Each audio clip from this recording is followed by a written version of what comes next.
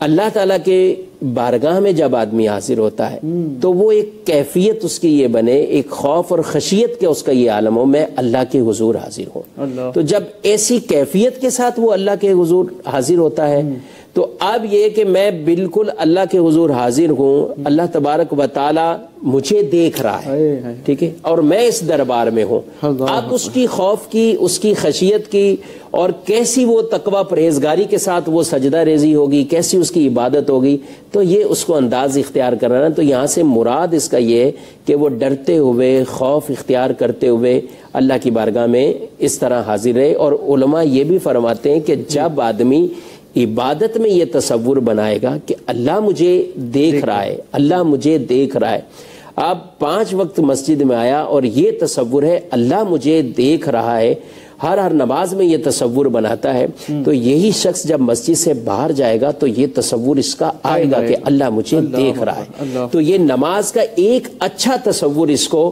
کتنے باہر کے گناہوں سے بھی بچا لے گا۔ اور نماز پھر جو فرمایا جو ایسی نماز ہوگی تو وہ ہے ان الصلاۃ تنہی عن الفحشاء والمنکر، وہ نماز اس کو برائی اور برے کاموں سے، گناہ کے کاموں سے روکے گی۔ تو اس انداز سے نماز پڑھنے کی اور اللہ کے بارگاہ میں حاضری دینے کی کوشش کرنی چاہیے، ہر چیز میں غور کرنا چاہیے۔ یہی ہمارا اگر مقصد بن جائے کہ اللہ مجھے دیکھ رہا ہے، یہی ہم اپنے ذہن میں جاری رکھیں کہ ہمیں ہر جگہ پر اللہ تبارک و تعالیٰ، کسی بزرگ سے کسی نے کہا کہ میں گناہ کرنا چاہتا ہوں تو انہوں نے باقاعدہ اس کو 3 چیزوں میں بیان کیا، لیکن چونکہ ٹائم بہت زیادہ کم ہے تو میں صرف یہی عرض کرنا چاہوں گا کہ ان بزرگ نے صرف اس شخص سے یہ کہا کہ غور کر لیا کرو، اللہ سے جہاں سے چھپ کر تم گناہ کر سکو وہاں جا کر گناہ کر لیا کرو۔ اس نے کہا کہ کوئی ایسی جگہ نہیں کہ جہاں اللہ مجھے نہ دیکھ رہا ہو۔ بڑھتے ہیں مدنی چینل کے ناظرین کی کال کی طرف، کال سنائیے۔ السلام علیکم ورحمۃ اللہ وبرکاتہ۔ علیکم السلام ورحمۃ اللہ وبرکاتہ۔ مفتی صاحب کی بارگاہ میں میرا سوال یہ ہے کہ سجدہ تلاوت کا طریقہ کیا ہے، اور سجدہ تلاوت فوراً کرنا چاہیے یا بعد میں بھی کر سکتے ہیں، اور یہ بھی سنا ہے کہ فوراً کریں تو 1 اور بعد میں کریں تو 2، اس کے بارے میں رہنمائی فرما دیں۔ جی ایک اور کال دے دیجیے۔ میں عرض کر رہا ہوں کہ یہ نفل نماز اور تہجد کیسے پڑھی جاتی ہیں؟ جی مفتی صاحب سجدہ تلاوت کا طریقہ بھی بتا دیجئے اور مجھے تو لگتا ہے کہ دارالفتاء اہل سنت کا سلسلہ شروع ہو گیا ہے. ایک سجدہ تلاوت، دیکھیں سجدہ تلاوت جب بھی کوئی آیت مبارکہ تلاوت کی ہے یا سنی ہے تو فوراً اگر تو کوئی ایسی جگہ ہے جہاں آدمی بآسانی باوضو بھی ہے، جگہ بھی ہے، تو فوراً اس کو سجدہ کرنا چاہیے. ٹھیک. اب اس میں تاخیر نہیں کرنی چاہیے. صحیح. کیونکہ تاخیر اس میں کرنا یہ مکروہ تنزیہ کو فرمایا گیا ہے. صحیح. لیکن نماز میں اگر آیت سجدہ آتی ہے تو وہ فوراً کرنا واجب ہوتا ہے. صحیح. اب جہاں تک انہوں نے وہ بڑی عجیب بات کی کہ فوراً کریں گے تو ایک سجدہ اور بعد میں کریں گے تو 2 سجدہ، ایسا نہیں ہے. سجدہ تلاوت ایک ہی سجدہ ہے. صحیح. وہ فوراً کریں یا بعد میں کریں ایک ہی سجدہ ہوتا ہے. وہ سجدہ سہو ہے جو نماز میں ہم 2 سجدے کرتے ہیں. سجدہ تلاوت ایک ہی سجدہ ہے. صحیح. سجدہ تلاوت کا طریقہ کیا ہے؟ جی. اس کا طریقہ یہ ہے کہ آپ جیسے ہی قرآن پاک پڑھ رہے ہیں، جی، اگر آپ بیٹھے بیٹھے ہی سجدہ کرتے ہیں، اللہ اکبر کہتے ہوئے سجدے میں چلے گئے اور اللہ اکبر کہتے ہوئے بیٹھ گئے دوبارہ، صحیح، تو سجدہ ادا ہو جائے گا. صحیح. مستحب طریقہ یہ ہے کہ کھڑے ہو جائیں، قیام کریں. ٹھیک ہے. صحیح. اگر آپ بیٹھے بھی ہیں تو کھڑے ہو جائیں. صحیح. اور کھڑے ہو کر اللہ اکبر کہتے ہوئے سجدے میں چلے جائیں. 3 بار تسبیح پڑھیں. صحیح. اور پھر اللہ اکبر کہتے ہوئے سیدھا کھڑے ہو جائیں دوبارہ. صحیح. 2 قیام کریں. صحیح. یعنی پہلے بھی کھڑے ہوں، صحیح، پھر سجدہ کریں اور پھر کھڑے ہو جائیں. یہ جو 2 مرتبہ کھڑے ہوئے یہ مستحب عمل ہے. یہ کوئی ضروری عمل نہیں ہے. یہ مستحبات میں ہے. ٹھیک. اور باقی یہ کہ سجدہ اگر بیٹھے بیٹھے بھی کریں گے تو ادا ہو جائے. اگر ایک ساتھ کئی سجدہ تلاوت کرنے ہو تو پھر اس کا کیا طریقہ کار ہوگا؟ انداز یہی ہے، طریقہ یہی ہے. ٹھیک. لیکن اگر کوئی بیٹھے بیٹھے ہی کثرت کے ساتھ انہوں نے کر لیے تو ادا ہو جائیں گے. مستحب عمل یہی ہے کہ سجدے سے پہلے اور سجدے کے بعد قیام کریں. اچھا، اس میں تشہد نہیں ہے، اتحیات نہیں ہے. ٹھیک ہے. کہ اتحیات میں بیٹھ کر پھر کھڑے ہو کر سیدھا سجدے میں جائیں اور سجدے کے بعد سیدھا قیام کی طرف کھڑے ہو جائیں. ٹھیک، ماشاءاللہ. جی، دوسرے سوال کا جواب بھی دے دیجئے کہ نفل نمازوں میں، نفل نماز اور تہجد نماز. جی. نفل نماز تو آپ نفل کی نیت سے ہی جو پڑھتے ہیں. تہجد کی نماز وہ بطور خاص ہے تہجد کی نیت سے سنت تہجد کر کے نیت کریں گے تو بھی ٹھیک ہے، اور تہجد کی خالصتاً نیت کر کے پڑھیں تو بھی ٹھیک ہے. اس کی زیادہ سے زیادہ مطلب 8 رکعتیں ہیں اور کم از کم 2 بھی پڑھیں گے تو تہجد کی نماز ادا ہو جائے گی. ٹائم کیا ہونا چاہیے، کس طریقے سے؟ لیکن سونا بھی ضروری ہے نہیں ہے؟ تہجد کے لیے عشاء کی نماز پڑھ کر سونا شرط ہے. ٹھیک ہے. عشاء کے فرض یعنی کم عشاء کی نماز، اب ایسا نہیں ہو سکتا کہ عشاء کی نماز پڑھی نہیں ہے اور آدمی سو گیا، آرام کر لیا اور رات میں اٹھا ہے، اب عشاء پڑھ رہا ہے اور ساتھ تہجد پڑھنا چاہتا ہے، تو تہجد اس طرح نہیں ہوگی. اچھا، یہاں ایک اور غلط فہمی بھی ہوتی ہے لوگوں میں کہ لوگ شاید یہ سمجھتے ہیں کہ اگر ہم عشاء پڑھے بغیر سو گئے تو ہماری عشاء کی نماز قضا ہو جائے گی. ایسا نہیں ہے. ٹھیک ہے. عشاء پڑھے بغیر اگر کوئی سو جاتا ہے تو عشاء کی نماز قضا نہیں ہوتی. جب تک عشاء کا وقت باقی ہے عشاء کی نماز جو ہے وہ پڑھ سکتے ہیں. ماشاءاللہ، بڑے اچھے انداز سے. عشاء کا وقت صبح جو ہے وہ جیسے ہمارا سحری کا وقت ختم ہوتا ہے. المختصر یہ کہ فجر کا وقت جب شروع ہوگا تو عشاء کا وقت ختم ہوگا. یہ الگ بات ہے کہ آدھی رات کے بعد زیادہ تاخیر کرنا اس کو مکروہ فرمایا. کوشش کریں اس سے پہلے. ماشاءاللہ، بڑے تفصیل کے ساتھ مفتی صاحب نے جواب بتا دیا کہ تہجد کا وقت کیا ہے، پڑھنا بھی کس طریقے سے ہے. وہ سب یہ آخری سوال، چونکہ چند منٹ باقی ہیں، عبادت اجتماعی طور پر بہتر ہے یا انفرادی طور پر اکیلے میں کی جائے؟ اجتماعیت میں بڑا لطف بھی آتا ہے، لوگ دیکھ بھی رہے ہوتے ہیں، آنکھوں سے کئی بار آنسو بھی جاری ہو جاتے ہیں. اکیلے میں وہ سوز نہیں ملتا، وہ مزہ نہیں آتا. کیا فرمائیں گے؟ دیکھیں، بعض عبادات تو ہیں ہی اجتماعی اور وہ کرنی بھی اجتماعی چاہیے. اور ان کا حکم بھی اجتماعی ہوتا ہے. جیسے نماز ہے، ہمیں باجماعت پڑھنے کا حکم ہے.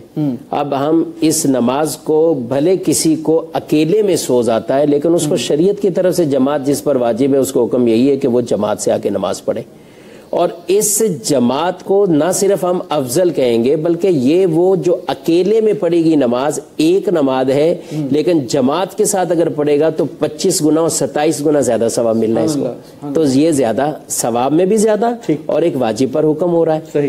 تو اسی طریقے سے ہاں نوافل کے اندر یہ ترغیب ہے کہ وہ تنہائی اس میں زیادہ بہتر ہے. لیکن تب جب کہ آدمی کو ایک یکسوئی ملے اور وہ آدمی بڑی ایک اطمینان والی کیفیت کے ساتھ زیادہ اس کو اس میں خلوص ملتا ہے, اس میں تنہائی اس کے لیے زیادہ دل لگی کا سبب بنتا ہے, تو بالکل اچھی بات ہے.